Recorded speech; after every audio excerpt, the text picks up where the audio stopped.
Dark Souls is a very hard game. And no, I am not talking about the difficulty level, I am talking about how hard it is to run on a regular computer. Yep, this is a shitty port, alright. This is the LowSpecGamer, where we love video games so much we're willing to play them when they look like this. So forget about high resolution and 60 FPS because we are going to make this game run. And then we're going to die.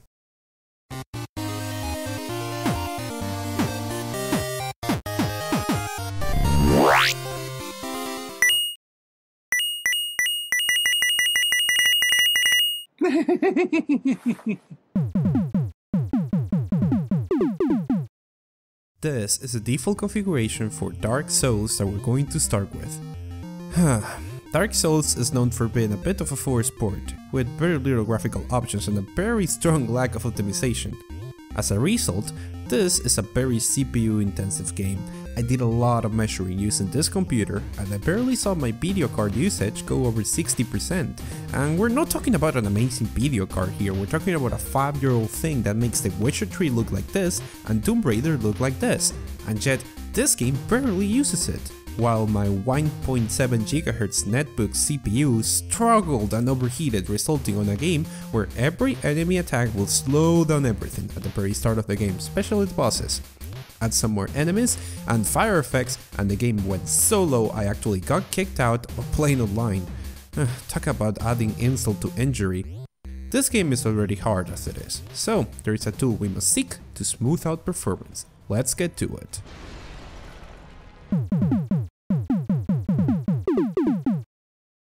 If you're going to play Dark Souls on the PC, you will need this tool. It doesn't even matter if you have an actually powerful PC, you will need this tool. DSFix is an amazing tool created to deal with some of the issues of the PC port, and the way it does it is very ingenious. Usually, you will have the game do calls to the DirectX 9 API to do stuff. Render at this resolution, transform that, use that effect. But DSFix adds an intercept.dll that intercepts those calls and changes them, so we add or remove effects or tweak the resolution. Absolute genius, this is why I love computer gaming. Also, have you ever seen such a shitty infographic? I'm quite proud of my infographic making skills. To install DSFix, simply download the required files from this website, the link is in the description, and extract them. Inside, you will find these files that you need to copy to the Dark Souls installation folder. For Steam, this folder is located on Program Files 86, Steam, Steam Apps, Common, Dark Souls Prepare to Die Edition, Data. Make sure you're in the directory that has the Dark Souls executable on it. Copy the files over and done. Easy. Now, to tweak how DSFix works, we need to open this file called dsfix.ini on Notepad.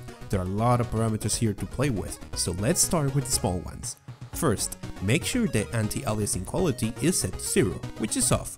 Then down here, make sure the ambient occlusion strength is set to 0, which is also off.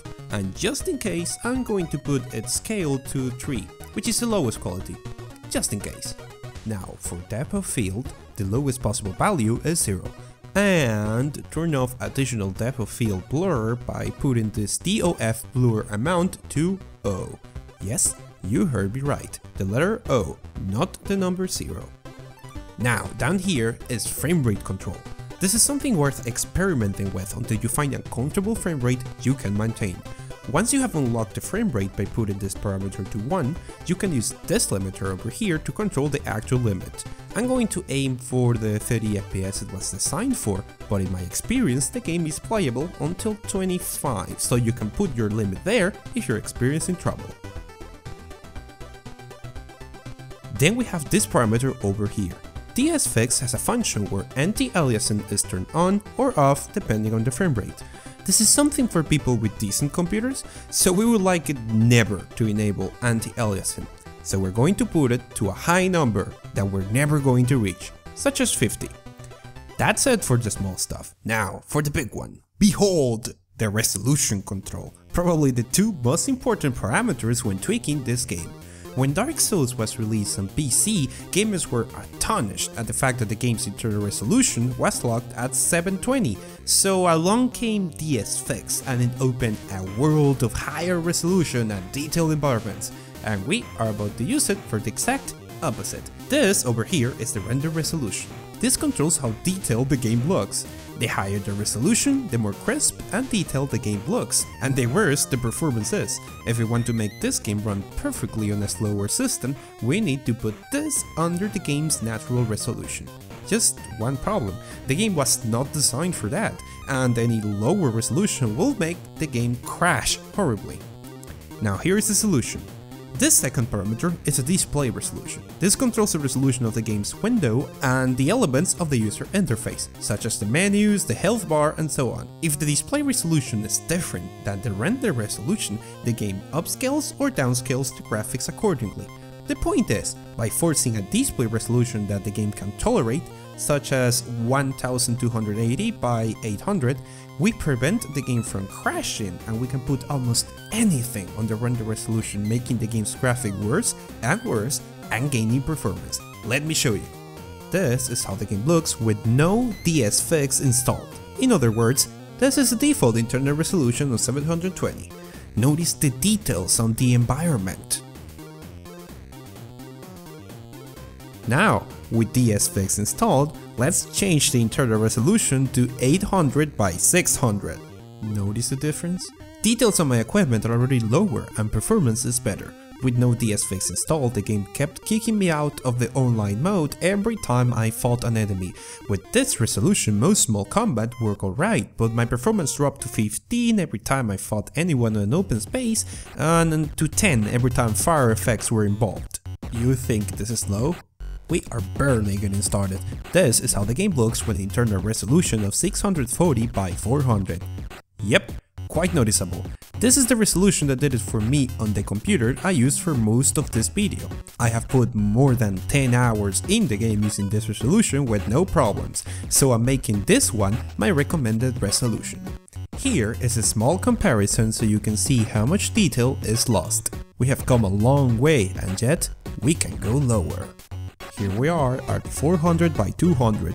This resolution worked great on my Intel HD computer, so this is still playable. And believe it or not, you can keep going lower and lower, although beyond this point it gets hard to figure out what is going on in the game, but I highly recommend you experiment by yourself and find a resolution that gives you the performance you need. I recommend you increase the brightness to make it easier to see on lower resolutions, but once you reach a resolution your CPU can tolerate, you can play comfortably, and very little the game throws at you will make you slow down. It will not make this game any easier though. Right, time to take this elevator and go back to fight the boss so I can show you the amazing performance I get on this resolution. Wait a second. Stairs! Why have I never seen these stairs before? You mean there's a— oh shit, there's an entire area up here that I haven't explored? Crap, okay, that's good. That's very good. Huh. Well, I should go around carefully because I have no idea what it's waiting on the next corner, and that is not a very good thing. Oh shit! Okay, okay. Whoa, whoa, what is that? What is that thing? Oh crap, no, get away. Out, out. Oh, it's just one of those mages things. Oh, careful there.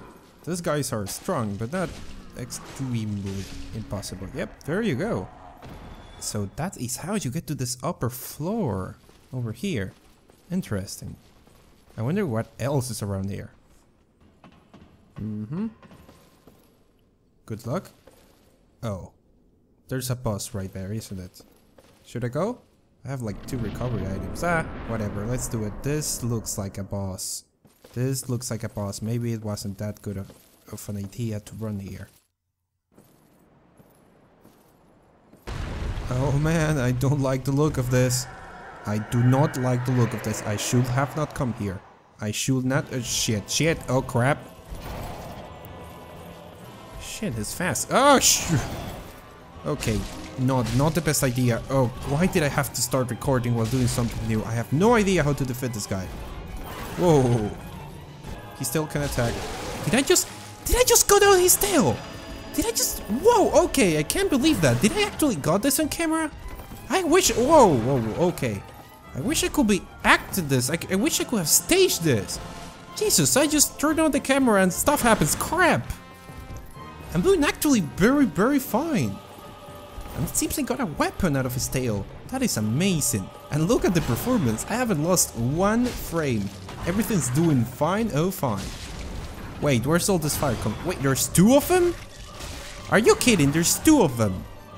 There's two of them and the second one breathes fire. Oh well, that is a very... ah shit, that's a very good example of what I was... ah no, that's not good, that's not good. Ah, no, get away, get out. Well, as you could have seen, performance was perfect, even though there were two big enemies and a lot of fire. That is all for this episode. I always say a game is good when the core gameplay is solid and is able to stand on its own, even when we have to make the game look terrible in order for it to work. And now, thanks to your request, I'm hooked up on this masochistic game and I will be spending the next 3 days trying to get it out of my system. Thank you for that. Well, that doesn't look that bad. Okay, I take it back. I take that back. Do you guys have any good tips on defeating or fighting or surviving this guy? Let me know in comments. Why will the target not work? Okay, there we go. Let me know in comments as well as what other games I should be trying and any tips for surviving this game or just overcoming its addiction. So, I hope you found this video informative or useful. Remember, you do not need a powerful computer to be a gamer. See you on the next video.